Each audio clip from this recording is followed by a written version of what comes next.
Assalamualaikum warahmatullahi wabarakatuh. Selamat pagi anak. Bertemu lagi dengan Bapak Muhammad Irfan Soleh, guru SD Ansang 1. Baik, kali ini kita akan belajar tentang pembahasan ujian sekolah materi PPKN tingkat kabupaten. Soal ini kemarin dilaksanakan hari Senin 28 Maret 2022. Baik, langsung saja kita buka soalnya. Kita bahas bersama-sama. Ya, seperti ini ya. Iya, seperti biasa harus dibaca dengan seksama, kemudian kerjakan yang termudah dulu, cari yang termudah dulu. Baik, langsung saja nih ya, pilihan ABCD ya. Langsung soal nomor 1. Persatuan dan Kesatuan Bangsa Indonesia bisa diartikan sebagai bersatunya berbagai bangsa dengan beragam perbedaan agama, suku, bahasa maupun adat istiadat yang mendiami wilayah Indonesia menjadi satu kebulatan utuh dan serasi. Nah, soalnya nih, apa arti penting persatuan dan kesatuan bagi pembangunan bangsa? Nah, arti persatuan dan kesatuan bagi pembangunan bangsa adalah kita pilih ya nih, karena persatuan dan kesatuan maka kita milihnya ini saja, yaitu agar tidak mudah terpecah belah. Nah ini ya, berarti jawabnya adalah B. Jawabnya apa? Jawabnya adalah B. Saya ulangi lagi ya, ini pilihannya adalah ini yang paling tepat, B. Nomor 2. Dalam lambang negara burung Garuda terdapat pita dengan semboyan Bhinneka Tunggal Ika. Makna dari semboyan Bhinneka Tunggal Ika tersebut adalah pasti kalian sudah hafal ya. Bhinneka Tunggal Ika itu artinya adalah berbeda-beda tetapi tetap satu jua. Nah, ada? Iya ada, yaitu huruf A. Nah ini ya, ini huruf A ini walaupun berbeda-beda tetapi tetap satu juga. Nomor 3. Perhatikan beberapa contoh perilaku berikut: saling tolong menolong, menghargai dan menghormati, memberi bantuan orang yang kurang mampu, saling membantu. Nah, pertanyaannya adalah kita scroll ke atas dulu. Iya, ini pertanyaan adalah nih, contoh perilaku menjaga persatuan dan kesatuan bangsa yang tepat ditunjukkan pada nomor berapa ya. Menjaga persatuan dan kesatuan, kalau tolong menolong itu apakah iya? Oh iya, jelas ini. Menghargai dan menghormati pendapat teman, oh iya, ini menjadi persatuan. Memberi bantuan orang yang kurang mampu agar terkenal, ya ini yang salah. Masa tujuannya adalah agar terkenal, ini salah, tidak usah dipilih ya. Berikutnya, saling membantu meskipun berbeda agama dan keyakinan, ya ini betul. Berarti yang benar 1, 2, dan 4. Mana? 1, 2, dan 4 pilihannya ada di huruf C ya, ini ya, 1, 2, dan 4 huruf C. Nah itu ya anak sekalian ya, gampang sekali. Baik, kita lanjut ke berikutnya ya, nomor 4, 5, nomor 4 dan 5 dulu ya. Ani tinggal di daerah yang banyak terdapat perbedaan. Ani harus dapat mengetahui bagaimana cara untuk menghormati perbedaan keragaman tersebut, baik perbedaan suku, bahasa, kebudayaan maupun agama. Contoh sikap Ani menghormati keragaman budaya daerah adalah, nah, cara menghormati keragaman budaya itu yang mana?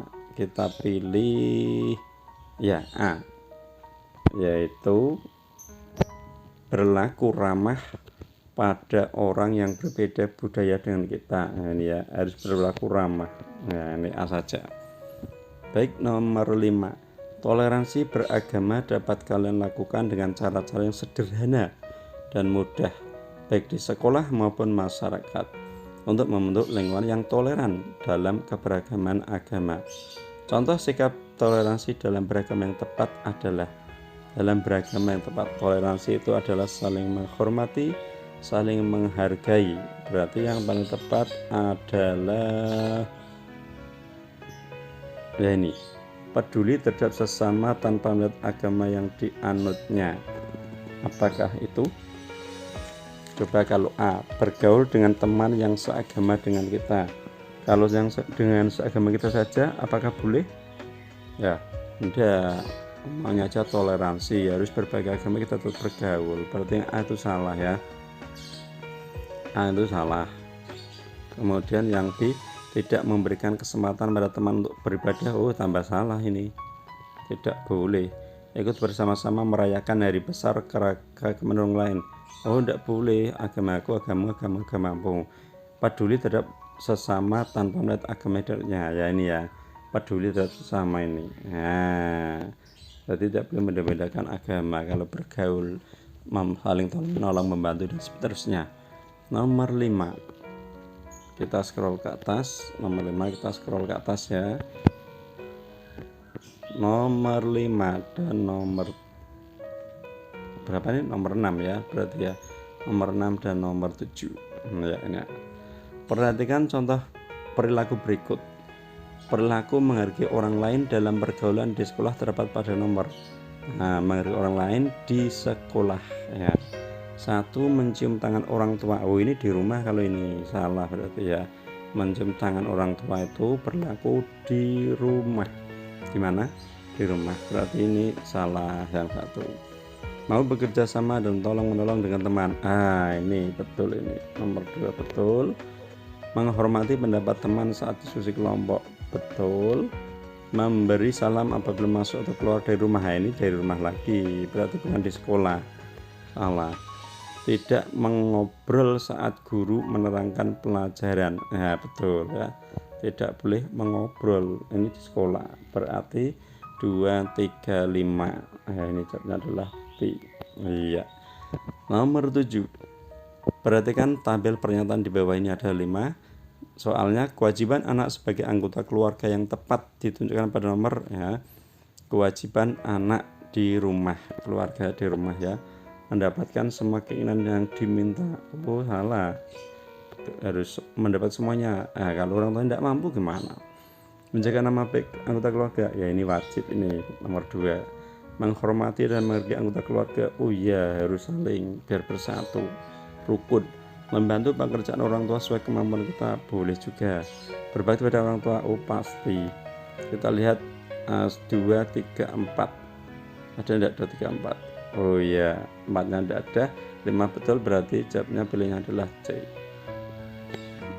Ya, karena 2, 3, 4, 5 boleh nih. Baik, kita lanjut ke nomor berikutnya. Kita scroll lagi, nomor 8, 9, 10 ya, 8, 9, 10 ya. Perhatikan pernyataan di bawah ini. Beberapa hak yang diterima anak di sekolah yang tepat ditunjukkan pada nomor. Hak anak di sekolah: mendapat perlakuan yang adil, oh jelas Bu. Mendapat bimbingan guru, jelas. Tidak berangkat sekolah, ya itu tidak boleh, harus berangkat terus ya.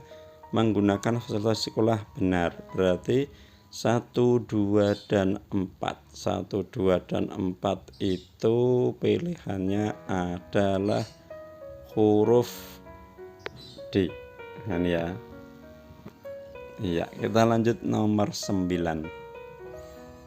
Perhatikan beberapa kegiatan berikut. Contoh perilaku hidup rukun di sekolah yang tepat ditentukan pada nomor. Hidup rukun. Nah, hidup rukun tidak mau mengerjakan tugas kelompok. Oh, ini salah. Harus mau mengerjakan tugas kelompok. Tidak membedakan dalam pergaulan. Benar. Melaksanakan tugas piket bersama, benar. Bertegur sapa saat berjumpa teman, benar. Berarti jawabnya adalah 2, 3, 4. Mana 2, 3, 4? 2, 3, 4 itu pilihannya huruf C ya. C, 2, 3, 4 itu C. Iya. Kita lanjut nomor 10. Sebagai anak yang baik harus melaksanakan kewajibannya dengan baik agar tercipta keluarga yang harmonis. Salah satu kewajiban anak yang harus dilakukan di rumah adalah kewajiban anak di rumah. Bermain ke rumah teman tanpa izin, salah, harus minta izin sama orang tua. Menuntut kasih sayang orang tua, harus menuntut. Oh, tidak, secara otomatis itu orang tua sudah memberi kasih sayang, jangan menuntut ya. Meminta uang jajan setiap hari, oh jangan, kasihan ya. Nanti kalau orang tua pas tidak ada uang gimana?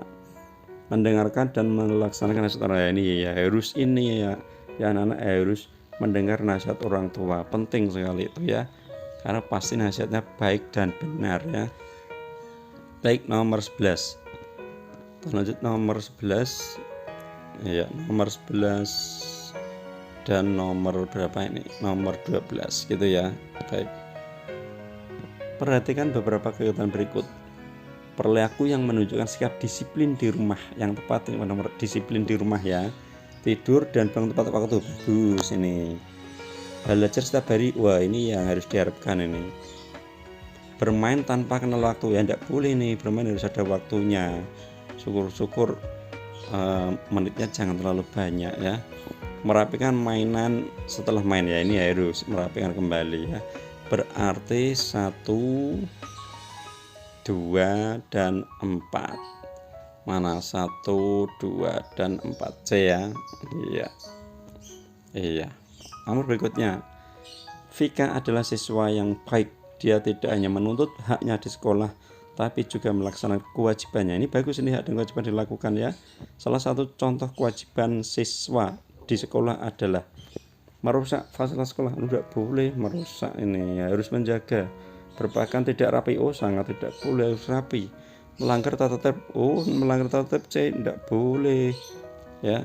Kemudian taat dan patuh kepada aturan pada sekolah ya, ini harus taat dan patuh nih ya, ini yang betul dia ya. Gampang sekali kan? Iya, gampang sekali. Baik, kita lanjut nomor berikutnya, 13, 14, 15. Nah ini ya, maksud dan tujuan tata tertib dibuat agar suasana lebih teratur, tertib, aman, dan nyaman. Salah satu contoh berlaku menaati tata tertib di lingkungan sekolah. Taat tata tertib sekolah adalah yang mana? Terlambat datang ke sekolah, oh tidak boleh, tidak tertib itu. Membuang sampah sembarangan, oh tidak tertib juga nih. Mengikuti kegiatan upacara bendera, ini betul, harus ikuti ya. Memupuk rasa nasionalisme C. Jadi mengecat rambut, oh tidak boleh nih, perbuatan yang kurang baik. 14. Peraturan masyarakat dibuat untuk memudahkan pola hidup di masyarakat. Salah satu tujuan dibentuknya peraturan di masyarakat adalah seperti tadi nomor 13, yaitu agar nyaman dan aman, tertib. Nah, yaitu ini sudah ada ya, tinggal itu aja. Berikutnya nomor 15. Norma atau kaidah yang bersumber dari masyarakat itu sendiri untuk saling menghormati. Misalnya kita harus menghormati yang lebih tua dan menyayangi lebih muda. Merupakan contoh ya, harus seperti itu. Norma agama, nah, ini katanya dengan agama, padahal ini tentang menghormati yang lebih tua, menyayangi lebih muda, belum ke agama. Hukum, oh tidak. Kesopanan, ya ini pilihnya adalah kesopanan. Kesusilaan itu berhubung dengan akhlak ya, akhlak. Ini pilihnya adalah norma kesopanan ya. Lanjut ke nomor 16. Naikkan lagi ya, 16 dan 17 ya. Baik, gambar yang menunjukkan kewajiban siswa di sekolah yang benar. Di sekolah ya, kita lihat gambar, kita cermati satu persatu.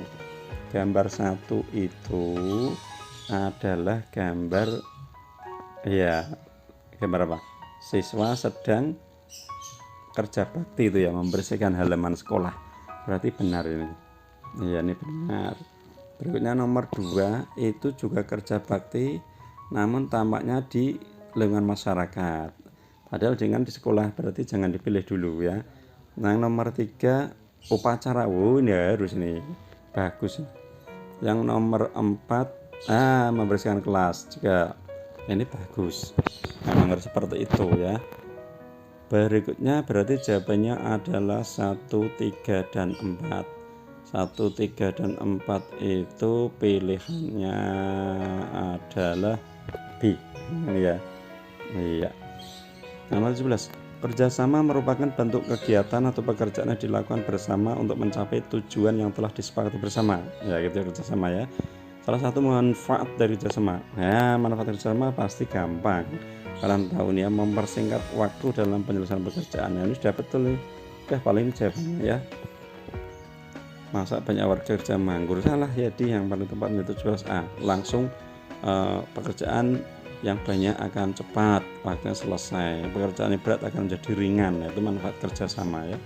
Baik, nomor 18, 19, 20. Ya ini ya, 18, 19, 20. Langsung kita mulai lagi. Nilai-nilai yang terkandung dalam Pancasila harus diamalkan dalam kehidupan sehari-hari, baik di rumah, sekolah, maupun di masyarakat. Perbuatan yang sesuai dengan pengamalan Pancasila. Sila kelima. Sila kelima bunyinya adalah keadilan sosial bagi seluruh rakyat Indonesia. Berarti ada adilnya ya, bagi rakyat Indonesia. Tidak bersikap sewenang-wenang terhadap adik sendiri. Benar. Menghindari perbuatan tawuran antar pelajar. Benar. Menjauhi gaya hidup bermewahan juga boros. Benar. Melakukan musyawarah dalam hidup setiap rapat. Benar. Ya, kita cek. Wah, sekelas itu benar semuanya ya. Tapi lihatnya adalah ini kata kuncinya sila kelima. Nah, ini kata kuncinya sila kelima. Yaitu tadi apa? Keadilan sosial bagi seluruh rakyat Indonesia. Itu kata kuncinya ya. Jadi kalau kata kuncinya tahu, nanti akan bisa. Saya ulang lagi ya. Jawaban A itu tidak bersikap sewenang terhadap adik sendiri. Nah, itu bukan kelima ya, yaitu kemanusiaan. Itu kedua. Menghindari perbuatan tawuran ya, ini namanya persatuan, berarti sila ketiga ya. Ini kalau ini pengamalan sila kedua, ini pengamalan sila ketiga. Sekarang kalau ini menjauhi ya, ini bermain hidup boros, ini sila kelima ini ya, berarti jawabnya adalah C. Kalau melakukan musyawarah ini sila keempat. Nah gitu ya, penerapannya seperti itu. Nomor 19, proses perumusan Pancasila sebagai dasar negara ternyata tidak mudah, harus melalui proses yang berliku-liku. Ada yang tidak setuju atau setuju, ada yang keberatan dan lain sebagainya. Demi bangsa dan negara, akhirnya proses perumusan Pancasila sebagai dasar negara dapat terwujud. Nilai yang terkandung dalam peristiwa besar tersebut adalah A. Memperjuangkan kepentingan pribadi dan golongan. Oh enggak, masa ini memperjuangkan kepentingan pribadi, ini kepentingan negara, ini kepentingan bersama ini ya. Berikutnya kebersamaan demi persatuan dan kesatuan bangsa. Ini kebersamaan ini ya, ini jelas bersama ini ya.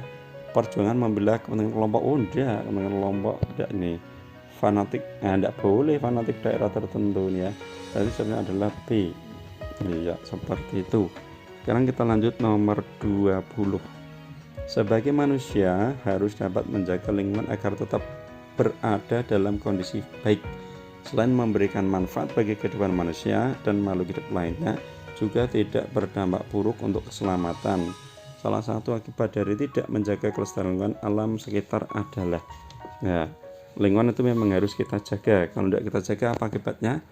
Yaitu jenis binatang langka bertambah. Binatang bertambah loh.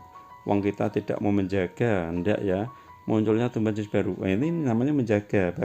Kemudian sumber daya alam sekitar mereka ini juga menjaga ya. Terjadinya pencemaran, lah ini terjadi pencemaran, tidak menjaga ya, ini hasilnya. Berarti kita harus menjaga ya, harus memelihara, melestarikan dan seterusnya. Baik, kita lanjut nomor 21. Kita naik lagi 21, 22 nih ya, 21 dan 22. Baik. Nah, ini kelihatannya kurang geser ke sini, saya geser ya. Saya geser ke arah kiri. Nomor 21 dan 22 ini ya, geser sedikit. Iya, seperti ini. Iya. Kita langsung mulai lagi. Salah satu contoh perwujudan sikap demokratis dalam kehidupan bermasyarakat. Demokrasi itu adalah dari rakyat, oleh rakyat, dan untuk rakyat. Yang mana? Mengajukan usulan, kritik, dan saran demi kemajuan. Nah ini secara musyawarah mufakat ini ya, boleh nih, bagus ini. B. Selalu menghindar dan tidak mau terlibat. Selalu menghindar nih yang nggak boleh. Menggunakan paksaan tidak boleh. Tidak ikut menjaga keamanan. Tidak ikut juga tidak boleh. Berarti milihnya adalah A. Nomor 22, gambar yang menunjukkan kehidupan gotong royong di masyarakat ya. Yang mana di masyarakat? Yang di masyarakat itu yang mana? Coba kita lihat gambar yang satu itu gambar apa itu? Ya itu termasuk kerjasama nih di masyarakat lo ya, ada benar. Ini menyanyi nih kelihatan yang dua nih ya. Nah ini tidak kerjasama nih, hiburan petani ini sendiri ya. Kemudian ini ya ini juga kerjasama, berarti 1 dan 4 adakah? 1 dan 4 oh ada. B ya, oh enggak, 1 dan 4 mana? C ya. Kita lanjut nomor 23, kita lanjut nomor 23 ya.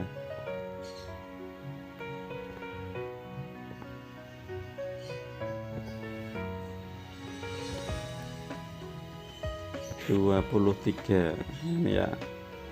Iya 23, saya kecilkan sedikit biar 24 bisa tercover. Iya baik. Dengan adanya kedisiplinan di sekolah diharapkan mampu menciptakan suasana lingkungan belajar yang nyaman dan tentram di dalam kelas. Contoh perilaku disiplin di lingkungan sekolah. Disiplin ya, tadi sudah ada di depan, kita tinggal menyimak lagi nih ya. Tidak mengikuti, tidak mengikuti pacaran tidak boleh nih. Kemudian apa lagi itu,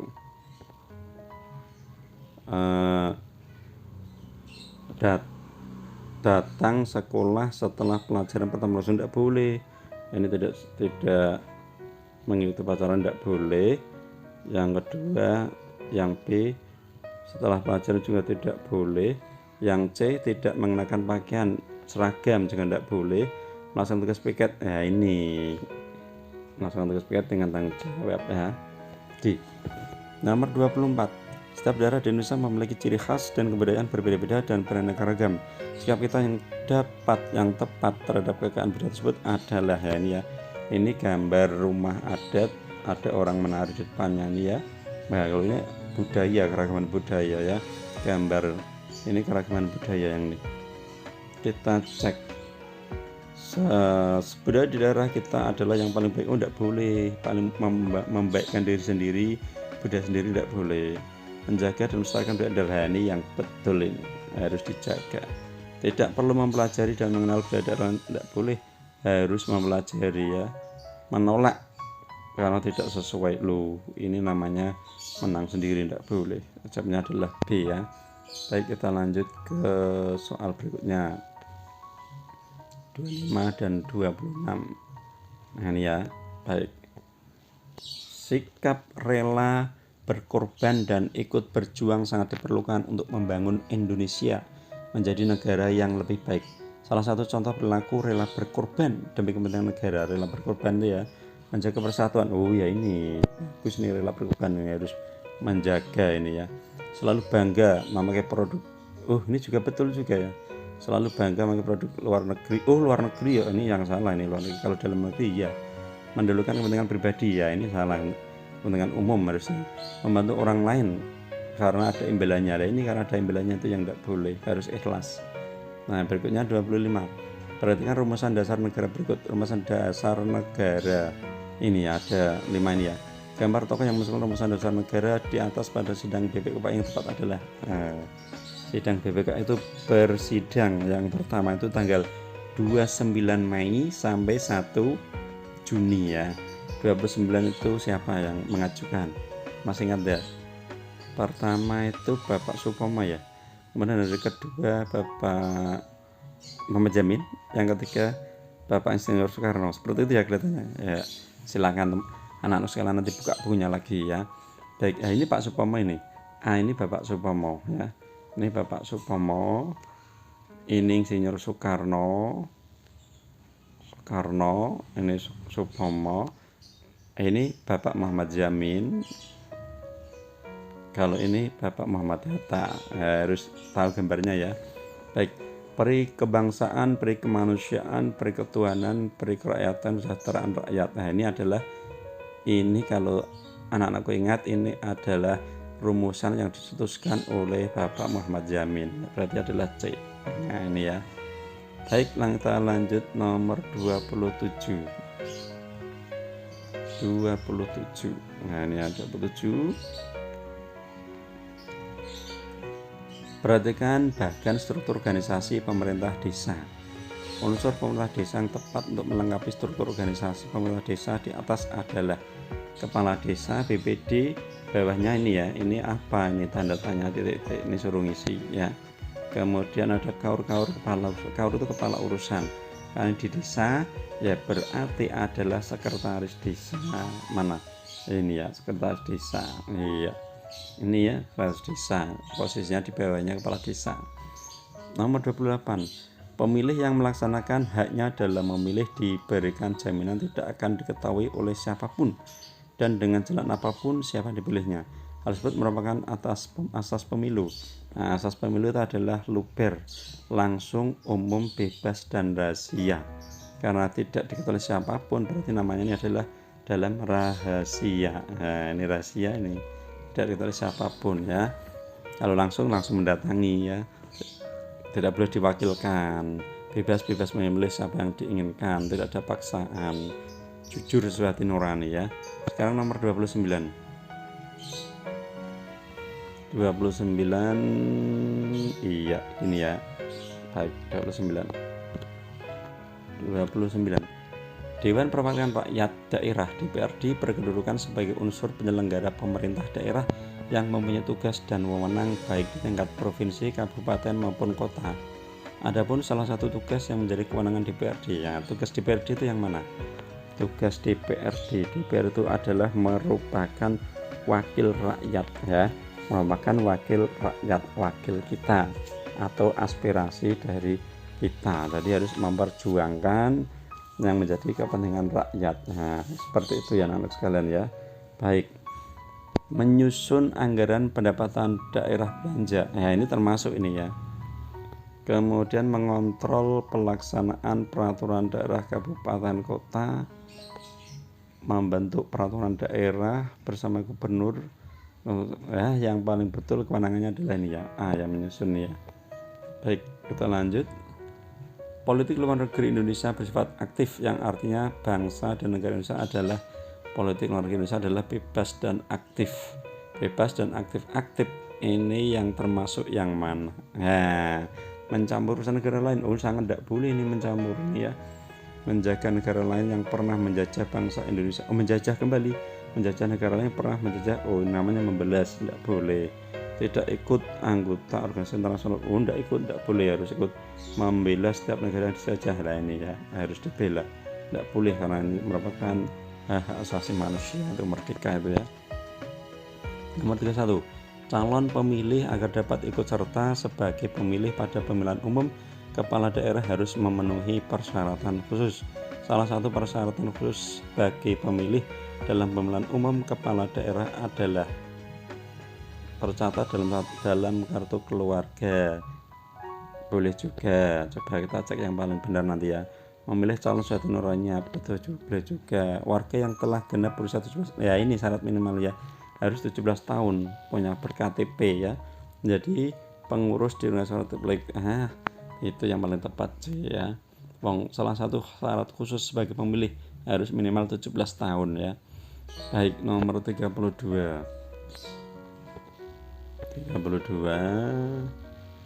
untuk melaksanakan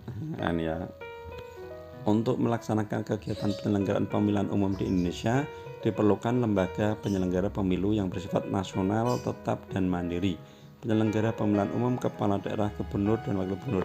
Gubernur itu adalah kepala daerah di tingkat provinsi. Nah, berarti KPUD-nya adalah provinsi ini ya, D. Nah, kalau kabupaten itu nanti bupati ini ya, kalau ini bupati. Nah, kalau kabupaten kota ini nanti wali kota. Kalau KPU RI ya ini presiden RI Indonesia ya. Baik, nomor 33, memberikan pertimbangan hukum pada presiden dalam hal permohonan gerasi dan rehabilitasi adalah tugas dan wewenang dari lembaga negara. Nah, ini ya, memberi pertimbangan pada presiden dalam permohonan gerasi. Siapa yang tahu gerasi itu apa? Gerasi itu adalah memberikan keringanan hukuman. Nah, biasanya diberikan saat momen spesial dari bangsa Indonesia, itu saat peringatan hari ulang tahun kemerdekaan. Nah, nanti ada biasanya pengurangan pengurangan tahanan dan seterusnya ya. Kalau rehabilitasi itu adalah pemberian nama baik ya, baik atau pemulihan nama baik. Ini adalah wewenangnya siapa? Gerasi dan rehabilitasi adalah wewenangnya, tugasnya Mahkamah Agung. Ada? Oh iya, ini ya, Mahkamah Agung ada langsung nih. Memang tugasnya nih Mahkamah Agung ya. Baik, nomor 34. Sebagai lembaga negara, DPR mempunyai fungsi legislasi, anggaran, dan pengawasan yang dijalankan dalam kerangka wakil dari rakyat. Salah satu tugas lembaga DPR dalam menyelenggarakan DPR itu Dewan Perwakilan Rakyat yang ada di pusat ya, yaitu yang mana? Salah satu tugas lembaga DPR dalam penyelenggaraan negara ya.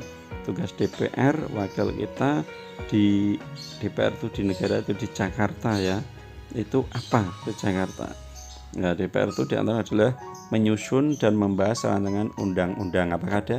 Oh ya, ada ya, yaitu B, menyusun dan membahas rancangan undang-undang. Kalau mengubah dan menetapkan undang-undang dasar, oh ini hasil keseluruhannya, tidak DPR tapi MPR namanya semuanya ya.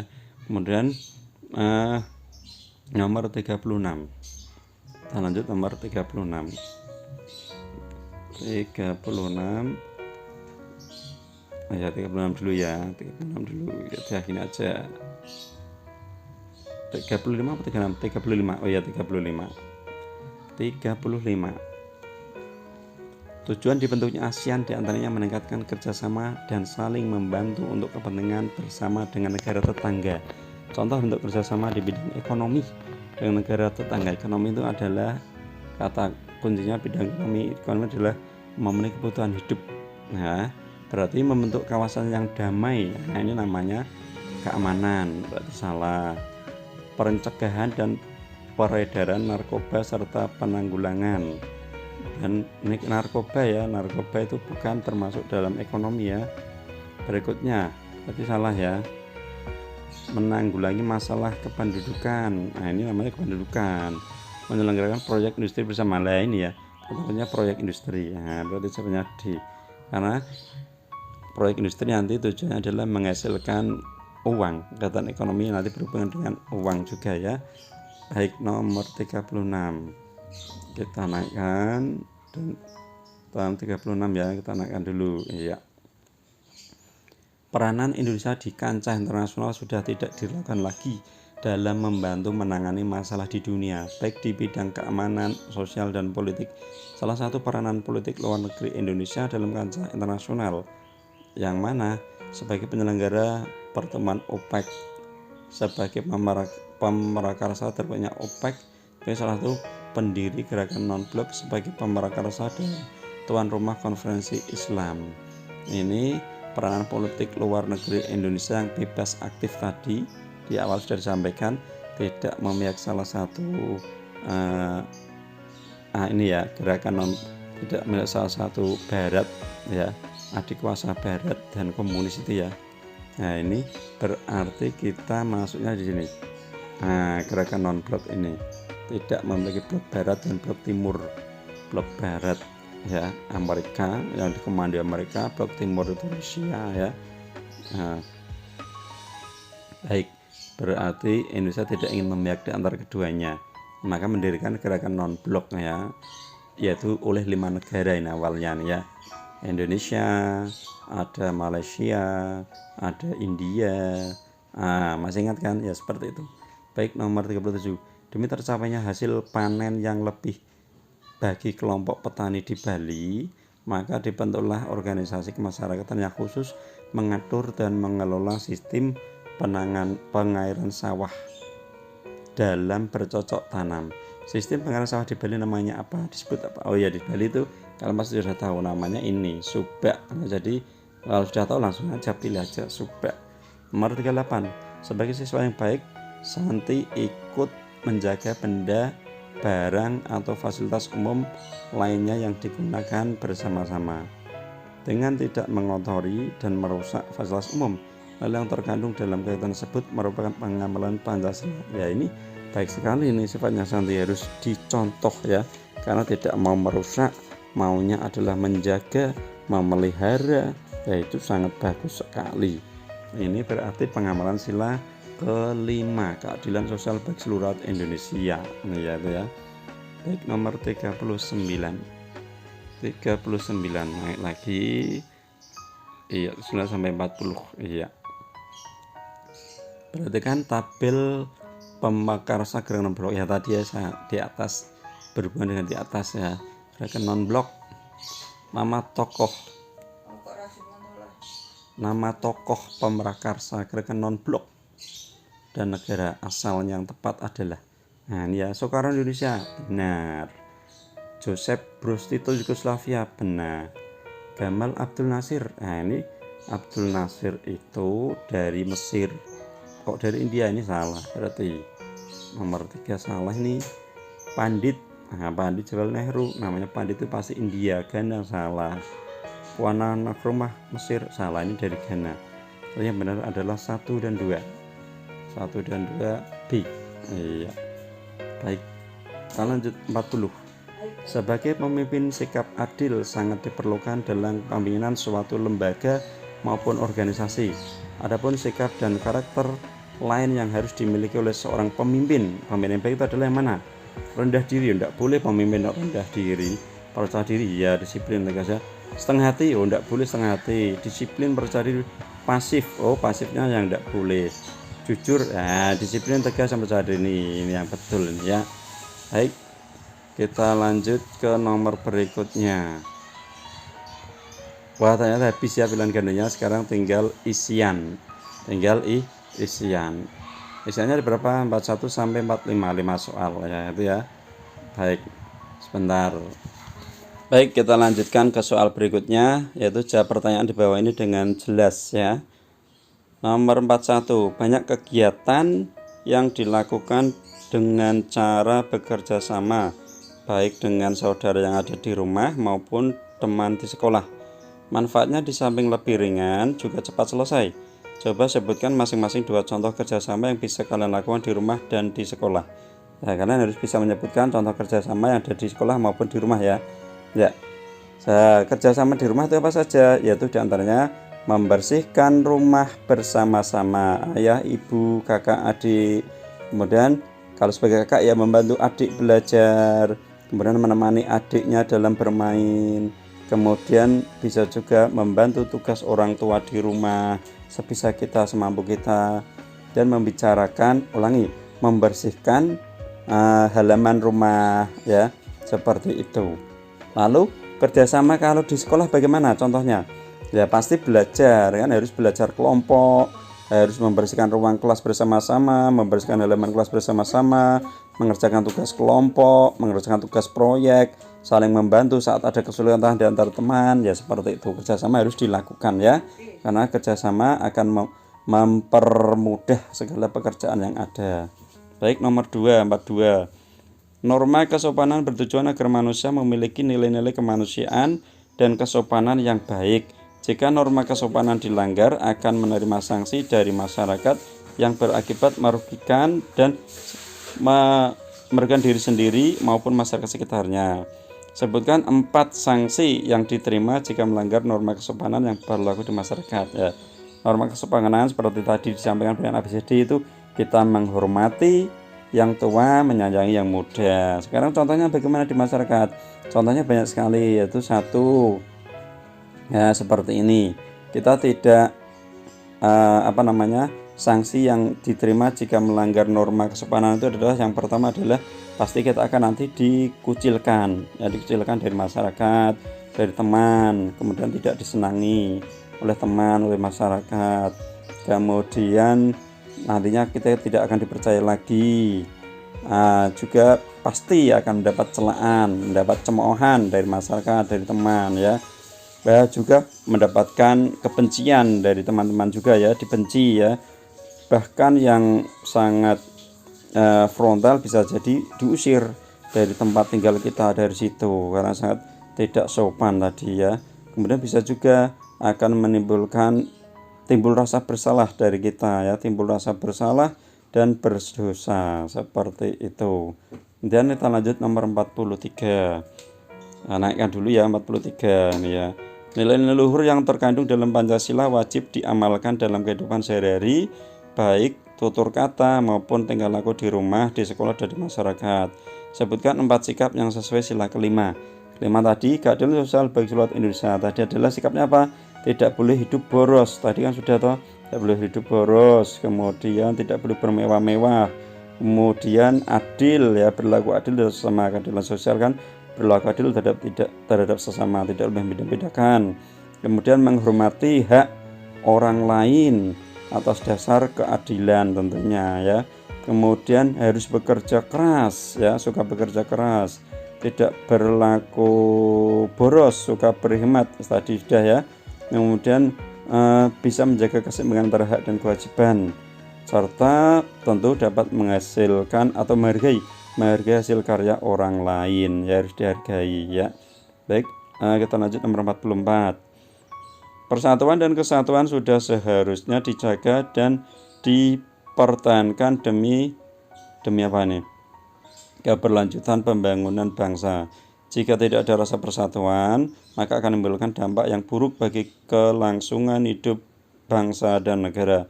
Sebutkan 4 akibat jika tidak ada persatuan dan kesatuan. Nah, kesatuan itu harus dijaga. Kalau tidak ada, maka apa yang terjadi? Yang terjadi adalah pasti negara akan terpecah belah, ya, akan kacau, ya. Masyarakat juga tidak akan rukun, tidak harmonis. Kemudian timbul perselisihan di antara masyarakat. Kemudian pertengkaran selalu terjadi, pertentangan selalu terjadi di masyarakat. Kemudian hilangnya rasa peduli atau menjadi tidak peduli terhadap orang lain. Kemudian tidak akan ada kerjasama lagi antar sesama warga. Kemudian hilangnya tenggang rasa, seperti itu, ya. Ya, kita lanjut nomor 45 terakhir. Setiap manusia memiliki hak dan kewajiban, termasuk kalian sebagai pelajar di sekolah, karena kewajiban merupakan sesuatu yang harus kalian lakukan menurut aturan yang berlaku di sekolah tersebut. Sebutkan 4 contoh kewajiban yang harus dilakukan di lingkungan sekolah, ya. Jadi kalian memiliki kewajiban yang harus dilakukan, tidak boleh tidak, ya. Di sekolah itu apa saja? Yaitu yang pertama pasti harus taat peraturan, ya, taat tata tertib di sekolah. Kemudian harus menghormati bapak ibu guru dan juga karyawan yang ada di sana. Yang berikutnya adalah bisa menjaga nama baik sekolah, ya, harus dijaga. Ikut bertanggung jawab atas kebersihan, keamanan, dan kelestarian, ketertiban sekolah. Bisa membantu kelancaran pelajaran di kelas, tidak boleh ramai. Dan yang terakhir, ikut menjaga dan memelihara gedung, peraturan fasilitas yang ada di sekolah itu dijaga, ya, seperti itu. Nah, itu aja anak-anak sekalian, ya. Kalian harus belajar yang sungguh-sungguh biar nanti mendapatkan nilai yang maksimal. Terima kasih, semoga bermanfaat. Wassalamualaikum warahmatullahi wabarakatuh.